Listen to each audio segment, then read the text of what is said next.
RGV కాంట్రవర్సీలకు care of. నా జీవితం నా ఇష్టం అన్నట్టుగా ఉంటారు. ఎవరినైనా ఏదైనా అంటారు.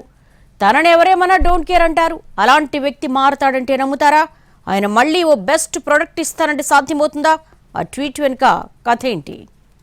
రామ్ గోపాల్ వర్మ బేసిక్గా వండర్ఫుల్ టెక్నీషియన్.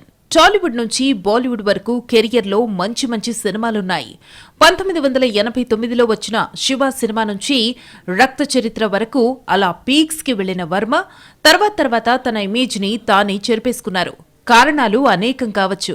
ఫైనల్గా ఇప్పుడు ఆర్జీవీ అంటే ఇండస్ట్రీలో అదో రకం జీవి అనేదాకా వచ్చింది.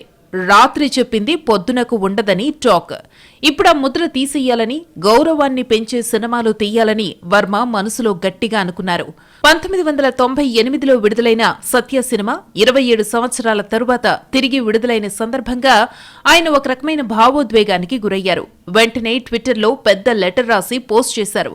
సత్య, రంగిలా వంటి క్లాసిక్ సినిమాలు తీసి తరువాతి కాలంలో ఎలాంటి చెత్త సినిమాలు చేశానో అంటూ గుర్తు చేసుకున్నారు. ఇకపై మంచి సినిమాలే చేస్తానంటూ సుదీర్ఘంగా రాసుకొచ్చారు. ఆరగెన్సీతో, అసభ్యకరమైన సన్నివేశాలతో అర్థం పర్థం లేని సినిమాలు తీశానని ఒప్పుకున్నారు.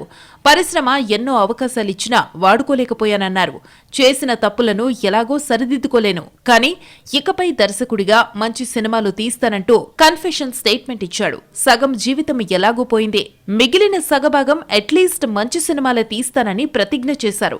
ఇక్కడి వరకు బాగానే ఉంది, కానీ వర్మ అంటే మాట మీద నిలబడే వ్యక్తి కాదనేది అందరికీ తెలిసిన విషయమే. మరి వర్మ సత్య సినిమా చూసిన జోష్లో అలా చెప్పారా, లేకపోతే మీడియా అటెన్షన్ కోసం ట్వీట్ చేశారా అనేది అనుమానం.